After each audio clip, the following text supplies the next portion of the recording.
Ia hampir memaksa anaknya yang berusia 24 tahun untuk ikut. Ia bilang, "Saya yang salah programnya.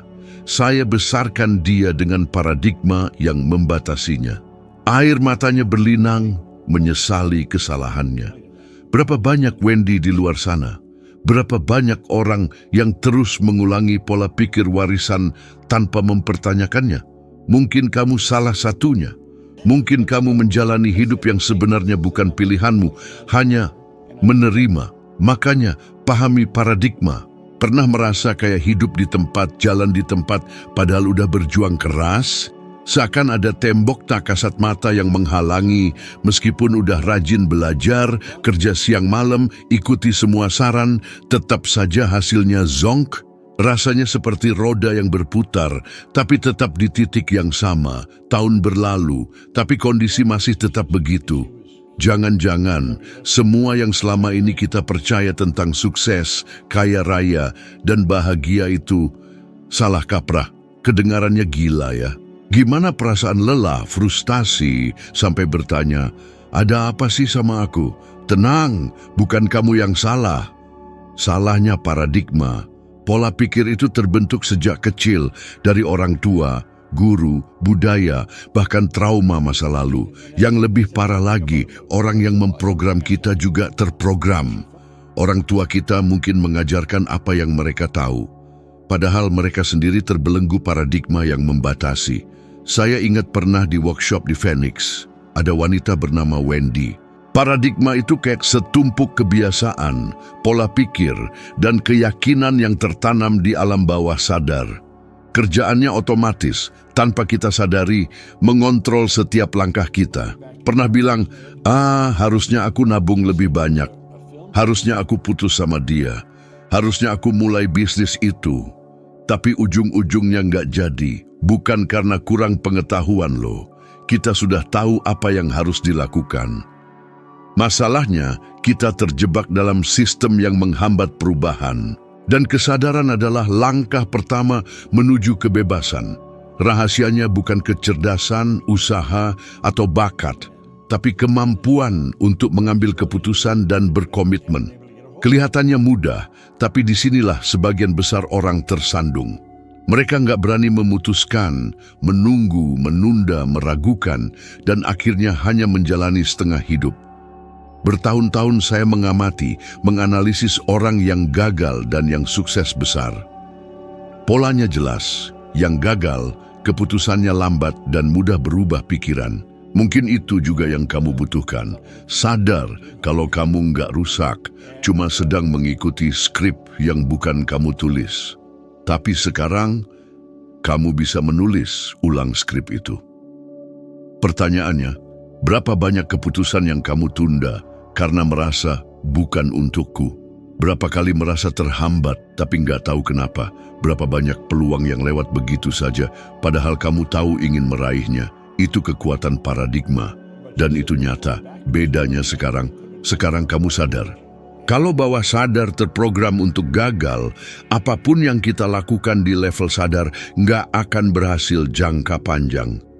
Pernah lihat orang bertekad berubah tahun baru, mau kurus, nabung, lunasi utang, mulai bisnis, tapi beberapa bulan kemudian malah lebih buruk?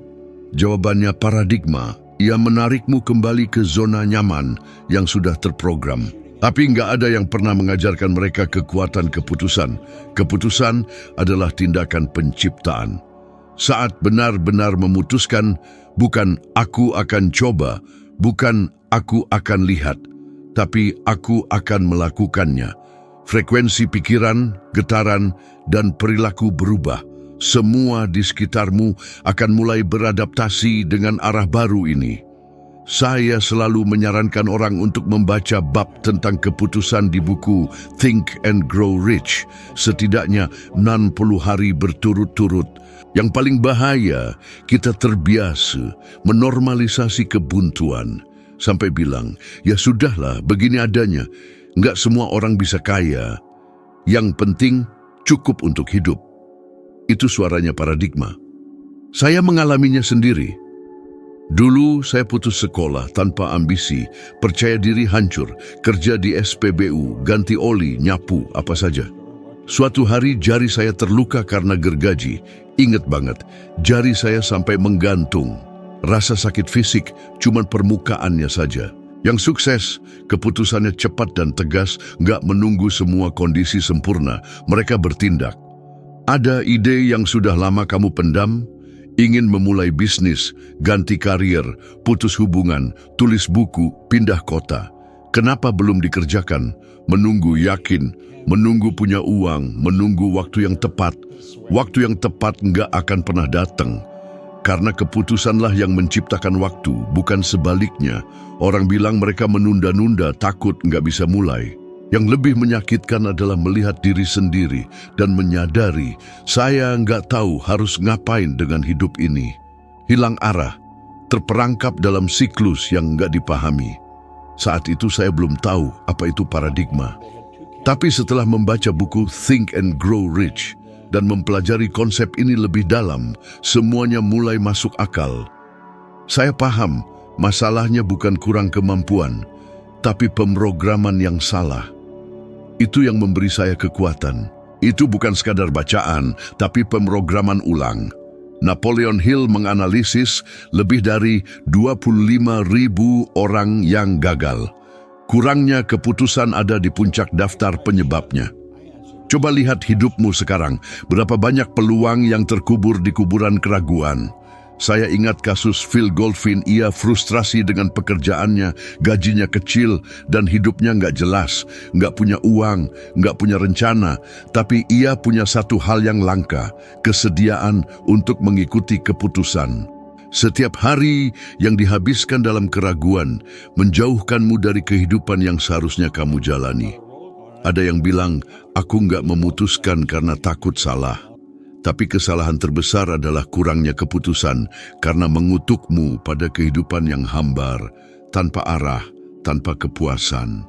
Lebih baik memutuskan dan mengoreksi di tengah jalan daripada diam menunggu jaminan yang takkan pernah datang. Sekarang jujur, apa yang sudah lama kamu tunda? Keputusan apa yang harus kamu ambil tapi belum berani? Mereka ingin pekerjaan baru, tapi terus bergetar dalam ketakutan dan ketidakamanan. Seperti mencoba mengakses internet dengan kabel yang terlepas. Seberapa sering kamu klik, tetap nggak akan terhubung sampai terpasang. Koneksi itu terjadi lewat pikiran. Saat berpikir, kamu memancarkan energi. Saat percaya, kamu memperkuat energi itu. Dan saat bertindak selaras dengan apa yang kamu percayai, kamu bergerak ke rentang frekuensi lain. Saya ingat saat memulai bisnis jasa kebersihan. Memutuskan adalah tindakan paling ampuh yang bisa kamu lakukan untuk diri sendiri. Jangan serahkan itu pada orang lain. Kamu punya kekuatan itu. Gunakan dan mulailah sekarang. Segala sesuatu di alam semesta bergetar, dari partikel terkecil hingga pikiranmu. Ini bukan motivasi, tapi fakta ilmiah. Setiap pikiran memancarkan frekuensi, setiap emosi, setiap kata bergetar pada frekuensi tertentu. Ini saatnya, karena saat memutuskan, kamu mengaktifkan kekuatan yang mengubah arah hidup. Ini tantangan. Pilih satu keputusan yang tertunda, sesuatu yang sudah mengganggumu berbulan-bulan atau bertahun-tahun. Ambil keputusan itu hari ini. Tulis, komitmen, dan jangan menegosiasikannya. Lakukan selama 7 hari dan amati bagaimana pikiran, tubuh, dan bahkan percakapanmu berubah. Kamu akan menyadari hidup bukan kebetulan. Ia merespon getaranmu dan getaranmu dibentuk oleh keputusanmu. Hanya saat frekuensi berubah, kita bisa mengakses ide, sumber daya, orang, dan situasi yang sebelumnya tak terlihat. Banyak yang bilang kurang uang, tapi percayalah, uang bukanlah masalahnya. Masalahnya adalah ide dan keputusan. Siapa yang punya ide tepat dan memutuskan untuk bertindak akan menemukan uang. Alam semesta merespon kejelasan dan komitmen, bukan keraguan. Pernahkah kamu memutuskan sesuatu dan tiba-tiba muncul hal-hal yang bertepatan? pertemuan tak terduga, peluang. Berapa kali kamu menginginkan lebih banyak uang, cinta, kebebasan, tapi terus berpikir seperti orang yang kekurangan, frustrasi, atau kurang. Lalu bertanya-tanya kenapa keadaan nggak berubah. Bukan keinginan yang menarik, tapi frekuensi. Sebagian besar orang menghabiskan hidup mengejar sesuatu yang frekuensinya lebih tinggi daripada yang mereka mampu capai. Mereka ingin mobil baru, tapi terus mengeluh soal utang. Mereka ingin kedamaian, tapi terus memicu konflik batin. Dan sedikit orang yang tahu dan lebih sedikit yang mengerti bahwa kita hanya bisa menarik apa yang selaras dengan frekuensi yang kita pancarkan. Seperti radio, kamu nggak bisa mendengar musik stasiun 129 FM kalau radimu di 84,85 FM. Kamu mungkin menginginkan musik 102,9 FM, tapi kalau nggak ganti frekuensi, yang kamu dengar hanya suara statis atau siaran lain. Itu bukan kebetulan, itu frekuensi alam semesta bereaksi terhadap keputusanmu. Tapi ada catatan, bukan cukup sekadar bilang memutuskan, harus komitmen yang tak bisa dinegosiasikan, tegas. Saat benar-benar memutuskan, bakar jembatan rencana cadangan. Berhenti bicara kalau berhasil dan mulai berpikir bagaimana caranya agar berhasil. Kebanyakan orang hidup seakan punya waktu tak terbatas, tapi waktu terus berjalan. Saya bilang, lakukan persis apa yang saya suruh, dan ia melakukannya, ia memutuskan. Ini bukan soal kepercayaan buta atau keajaiban, tapi fokus, tindakan, dan tanggung jawab. Saat ia memutuskan apa yang diinginkan dan berkomitmen, meski nggak tahu caranya, semuanya mulai bergerak. Sekarang hidupnya berlimpah dan yang terpenting, ia damai dengan dirinya sendiri. Kamu nggak perlu tahu bagaimana semuanya akan terjadi, cukup putuskan apa yang kamu mau. Karena saat memutuskan, frekuensi berubah. Saya nggak tahu cara mengelola bisnis, nggak punya pendidikan khusus, nggak tahu arti laba bersih. Tapi satu hal yang saya tahu, saya sudah memutuskan. Dan saat memutuskan, pikiran saya berubah frekuensinya. Saya mulai berpikir seperti orang yang sudah sukses dalam bisnis. Saya bertindak seperti itu. Kurang dari setahun, perusahaan kecil itu menghasilkan lebih dari 500 juta rupiah dengan nilai sekarang. Semua itu dari seseorang yang dulunya cuma tukang bersih-bersih dan hampir putus sekolah. Dunia akan mulai merespon. Bukan hanya membayangkan, bukan pura-pura, tapi mewujudkan keadaan itu, menggerakkan seluruh tubuh berdasarkan pola pikir baru. Perlahan, kamu akan menyadari ide-ide yang tepat muncul, koneksi yang tepat terbentuk, kebetulan berlipat ganda, dan pintu-pintu yang tampak terkunci mulai terbuka. Karena semuanya sudah ada, nggak ada yang diciptakan, nggak ada yang dihancurkan, semuanya sudah ada di sini. Inilah yang kebanyakan orang nggak mengerti. Kamu nggak perlu tahu bagaimana mendapatkan apa yang kamu inginkan, tapi kamu harus bertindak seolah-olah sudah memilikinya. Karena itulah yang mengubah getaranmu. Alam semesta nggak merespon apa yang kamu inginkan, tapi apa yang kamu jadikan. Dan kamu adalah apa yang kamu percayai, rasakan, dan praktikkan setiap hari. Itu bukan kebetulan, tapi sinkronisasi getaran. Pikiranmu terhubung dengan medan energi orang lain. Ini nyata, terukur, dan terjadi setiap waktu pada kita semua. Bayangkan apa yang terjadi jika kamu menggunakan prinsip ini secara sengaja setiap hari. Bayangkan memulai hari dengan berpikir, merasakan, dan bertindak sebagai versi dirimu yang paling sukses. Nggak peduli kalau belum punya rumah impian, rekening gendut, atau hubungan ideal. Kamu masuk ke frekuensi itu, bergetar seperti itu. Ilmu pengetahuan telah membuktikan bahwa otak manusia nggak membedakan realitas dan imajinasi saat kita secara emosional terhubung dengan sebuah pikiran.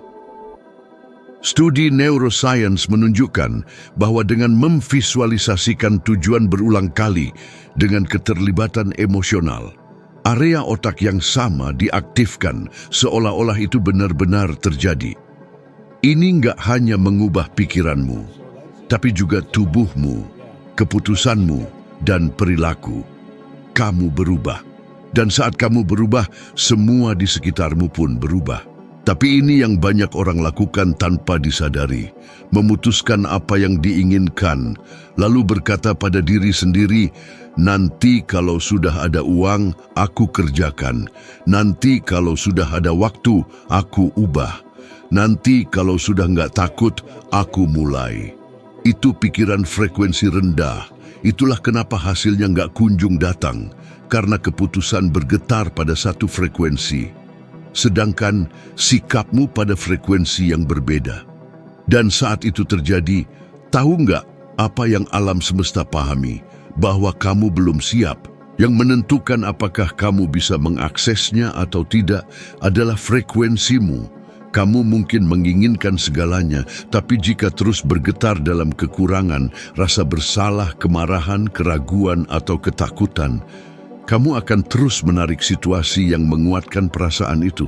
Maka perubahan sejati dimulai dari dalam, dimulai dari apa yang kamu putuskan untuk dirasakan, dipikirkan, dan disinkronkan setiap hari. Apa yang kamu inginkan sudah ada di sini. Itulah kenapa semuanya tetap di tempatnya. Berapa banyak peluang yang kamu lewatkan karena menunggu rasa aman. Berapa banyak proyek yang nggak pernah kamu mulai karena menunggu semua sumber daya terkumpul. Keamanan nggak pernah datang sebelum keputusan, baru muncul setelahnya. Karena keamanan lahir dari kepercayaan, dan kepercayaan datang saat kamu mengubah getaranmu. Pernah merasa terus memikirkan seseorang, lalu tiba-tiba orang itu menelepon, atau merasa sesuatu akan terjadi, lalu terjadi. Kamu nggak perlu mengejarnya, kamu perlu menjadikannya kompatibel. Dan itu terjadi di alam tak kasat mata, sebelum terwujud di dunia nyata. Pertanyaannya, apakah kamu bersedia mengubah frekuensinya meski belum melihat bukti materialnya? Karena jika iya, kamu akan melihat sesuatu yang hanya sedikit orang di dunia yang berkesempatan mengalaminya. Kekuatan pikiran dalam aksi, mengubah realitas dari dalam keluar. Berapa kali kamu lebih mementingkan pendapat orang lain daripada apa yang benar-benar kamu inginkan? Kamu nggak sendirian. Saya sudah melihatnya pada ribuan orang. Dan seringkali saya melihatnya pada diri sendiri. Suatu kali di sebuah seminar, saya melihat wanita bernama Ricky berbagi keinginan terdalamnya. Ia ingin membuka tempat pelatihan anjing, tempat di mana orang belajar melatih anjing dengan kasih sayang, keterikatan, dan kesenangan. Matanya berbinar. Hidup yang kamu jalani sekarang adalah skrip yang kamu tulis sendiri, meskipun tanpa sadar. Masalahnya kebanyakan orang menulis skrip itu seakan hanya figuran di film mereka sendiri. Mereka nggak menjadikannya sebagai protagonis, mengikuti dialog yang bukan miliknya, mengulangi pola pikir warisan, menerima batasan yang dipaksakan oleh orang lain, menjalani adegan yang dibenci, tapi tetap di situ karena merasa nggak ada pilihan. Padahal ada, selalu ada. Kamu adalah penulis skrip, sutradara, dan pemeran utama. Kamu memainkan semua peran. Tapi kalau nggak berani ambil alih, orang lain yang akan melakukannya. Dan mereka akan memberimu peran pembantu atau lebih buruk lagi, figuran yang bisu. Berapa kali kamu bilang, aku nggak punya pilihan, atau segini dulu yang bisa aku lakukan? Berapa kali membiarkan rasa takut dihakimi orang lain yang memutuskan untukmu? Rasanya sungguh emosional, autentik, nyata, tapi ada masalah. Ia sudah 15 tahun bekerja sebagai bartender. Uangnya lumayan, hidupnya stabil. Tapi ia takut. Takut meninggalkan zona nyaman, takut kehilangan keamanan, takut gagal. Dan rasa takut itu membuatnya berperilaku seperti figuran dalam ceritanya sendiri. Ia melakukan apa yang diharapkan orang lain, bukan apa yang jiwanya inginkan. Ini lebih umum daripada yang kita bayangkan. Tapi hari itu, sesuatu berubah. Saat ia mengungkapkan apa yang benar-benar diinginkannya, ia menyadari betapa terhubung secara emosional dengan hal itu. Ia menyadari betapa ia berbohong pada dirinya sendiri dengan berpura-pura bahwa bar adalah tempat terbaik baginya. Mungkin kamu mengalami hal serupa sekarang. Mungkin kamu mempertahankan pekerjaan, rutinitas, hubungan, kehidupan yang sebenarnya sudah mati lama, tapi tetap di situ karena terlihat lebih aman, karena terlihat lebih bisa diterima. Karena itu peran yang diberikan padamu dan kamu merasa nggak bisa menulis ulang skripnya, padahal bisa. Ini kebenaran yang mungkin belum pernah kamu dengar. Kamu nggak butuh izin siapapun untuk menjalani hidup yang membuatmu bergetar. Kamu nggak perlu orang lain mengerti, setuju, atau bertepuk tangan. Kamu hanya butuh satu hal, memutuskan untuk hidup sebagai protagonis. Ini butuh keberanian, karena saat memutuskan untuk berubah, orang di sekitarmu akan merasa tidak nyaman. Bukan karena mereka tidak menyayangi, tapi karena perubahanmu menuntut mereka untuk menyesuaikan diri juga. Dan tidak semua orang siap untuk itu. Saat kamu tumbuh, kamu memaksa orang lain untuk bergerak, meskipun hanya secara internal, dan banyak yang akan menolak. Itulah kenapa banyak orang lebih memilih untuk tetap di tempat yang sama. Bukan karena nyaman, tapi karena sudah dikenal.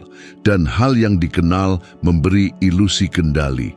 Tapi pikirkan baik-baik, apa yang lebih buruk? Ketidaknyamanan mencoba sesuatu yang baru, atau penyesalan menjalani kehidupan yang tidak pernah benar-benar menjadi milikmu. Kamu tidak diciptakan untuk mengikuti skrip orang lain. Kamu tidak ada di sini untuk bertahan hidup hingga akhir pekan. Pernah merasa kayak cuma jadi penonton hidup sendiri, jalan di jalur yang udah dipetakan tanpa nyala semangat yang membara? Padahal kita semua punya potensi luar biasa, bak bintang yang siap bersinar terang.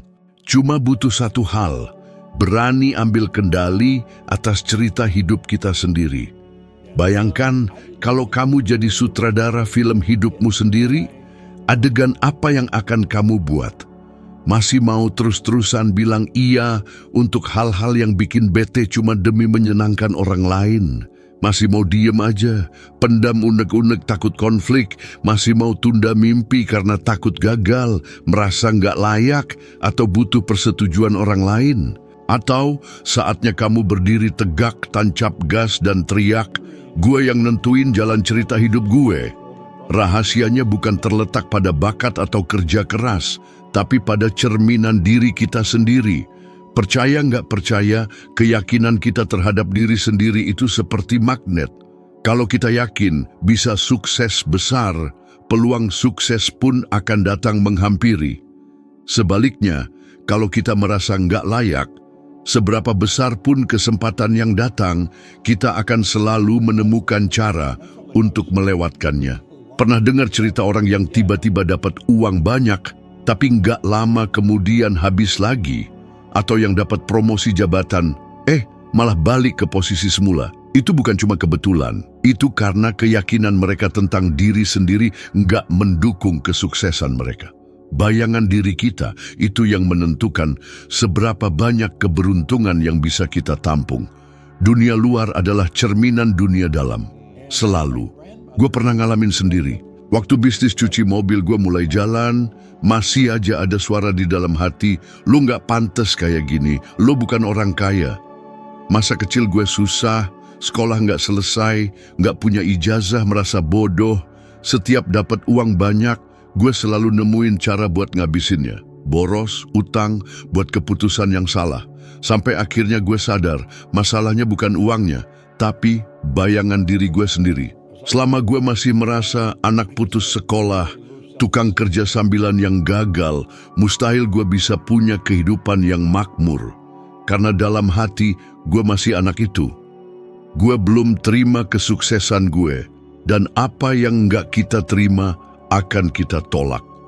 Lucunya, bayangan diri itu seringkali dibangun oleh orang lain, orang tua, guru, teman, pengalaman pahit.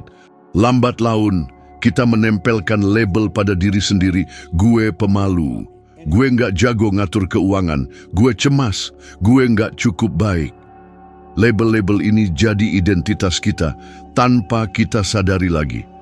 Tapi ini faktanya, selama bayangan diri kita nggak berubah, teknik, pelatihan, atau mentor sekalipun nggak akan bisa bawa kita melampaui batas keyakinan kita sendiri. Coba bayangkan, kalau penghasilanmu 5 kali lipat lebih besar hari ini, rasanya gimana? Bangga? Percaya diri? Atau malah nggak nyaman, kayak ada yang salah? Pertanyaan ini akan menjawab semuanya. Ada penelitian menarik dari Stanford yang menunjukkan keyakinan kita bahkan memengaruhi metabolisme tubuh. Orang yang merasa makan makanan tinggi kalori, tubuhnya akan memproduksi lebih banyak grelin, hormon lapar. Meskipun makanannya sama persis, tapi karena keyakinannya berbeda, reaksi tubuhnya pun berbeda. Ini bukti nyata betapa kuatnya kekuatan pikiran kita. Banyak orang berusaha mengubah keadaan luar tanpa mengubah bayangan diri mereka, kayak mengecat tembok berjamur tanpa mengobati kelembapannya. Kelihatannya sih bagus, tapi lama-lama tetap rusak juga. Makanya banyak yang gagal dan balik lagi ke titik awal, karena mereka nggak selaras dengan apa yang mereka inginkan. Kita perlu bangun ulang bayangan diri kita secara sadar. Mulai dari cara kita bicara sama diri sendiri. Apakah kita bicara baik-baik atau suka mengkritik diri sendiri? Apakah kita memuji atau meremehkan diri sendiri? Percaya nggak kalau kita layak mendapatkan yang terbaik dalam hidup atau sukses cuma buat orang tertentu? Mulai sekarang, visualisasikan dirimu sebagai pribadi yang kamu inginkan. Bayangkan dengan jelas, setiap hari, bukan cuma harta benda, tapi juga postur, sikap, semangat, kepercayaan diri. Rasakan, berjalan seperti orang itu, bicara seperti orang itu, buat keputusan seperti orang itu. Dulu ada seorang wanita datang ke gue sambil nangis. Dia punya semua syarat untuk sukses, berbakat, berpengalaman, karismatik, tapi selalu gagal meraih impiannya.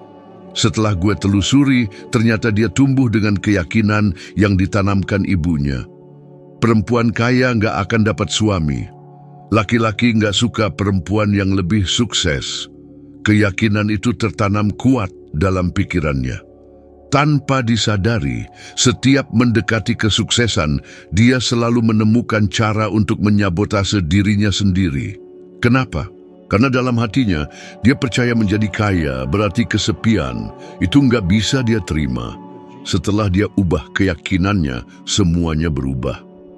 Sekarang dia punya hubungan yang bahagia, sehat, dan makmur. Mungkin kamu juga punya keyakinan serupa. Sukses itu harus menderita. Uang itu kotor. Kamu nggak beruntung. Kamu sudah terlalu tua, sudah terlambat. Tapi semua itu bukan suara hatimu. Suara itu dititipkan orang lain, dan kamu bisa hapus suara-suara itu. Kamu bisa bebas. Tantangan gue buat kamu, selama 21 hari, tulis tangan setiap hari sebuah afirmasi positif tentang bayangan diri yang kamu inginkan. Contohnya, saya orang yang sukses, layak, dan percaya diri. Lakukan tanpa gagal, setiap hari. Tulis, baca keras-keras, rasakan, perhatikan bagaimana pikiranmu mulai bereaksi. Perhatikan bagaimana sikapmu mulai berubah. Bayangan diri itu bukan sesuatu yang statis, bisa dibangun kembali. Dan ketika itu terjadi, semuanya berubah. Energi, keputusan, hasil. Kamu bisa mendapatkan semua yang kamu percaya layak kamu miliki. Pertanyaannya sekarang, seberapa jauh kamu mau melihat dirimu sendiri? Karena batasnya bukan di dunia luar, tapi di cermin. Pesan terpenting dari semua ini, hidup yang kamu jalani selalu sebanding dengan bayangan dirimu sendiri. Sekeras apapun kamu bekerja, belajar, atau bermimpi, kalau bayangan dirimu nggak berubah, hasilnya tetap terbatas. Transformasi sejati dimulai dari dalam. Dan sekarang, saat biji ini sudah ditanam, saatnya kamu ambil langkah berikutnya. Video yang ada di layar akan membantumu naik satu tingkat lagi dalam perjalanan ini. Kesempatan untuk menjadi 1% lebih baik dari dirimu sekarang, dan 1% itu setiap hari akan mengubah segalanya. Terima kasih sudah menonton, sampai jumpa di video selanjutnya. Maju terus, karena selama nggak paham apa yang mengendalikan, mustahil mengubah hasil hidup. Bekerja 12 jam sehari, rajin belajar, jujur, tetap saja kalau paradigmanya tentang kekurangan, ketakutan, dan keterbatasan, ya hasilnya balik lagi ke titik nol. Banyak orang cerdas yang gagal secara finansial gara-gara ini. Saya pernah lihat dokter yang hidupnya pas-pasan, sementara yang lain cuman lulusan SD bisa membangun kekayaan. Kenapa? Karena paradigma bukan soal inteligensi, tapi alam bawah sadar. Tapi coba bayangkan, mungkin bukan karena kurang uang, waktu, atau keberuntungan. Mungkin ada program tersembunyi di dalam diri kita yang bekerja tanpa kita sadari, sehari-hari, mengendalikan hidup kita. Seperti mobil yang jalannya pakai rem tangan, ngaspol sekuat tenaga, tapi tetap saja nggak maju. Itulah paradigma, kata yang mungkin asing di telinga sebagian besar orang, atau bahkan kalau sudah dengar, nggak paham maknanya.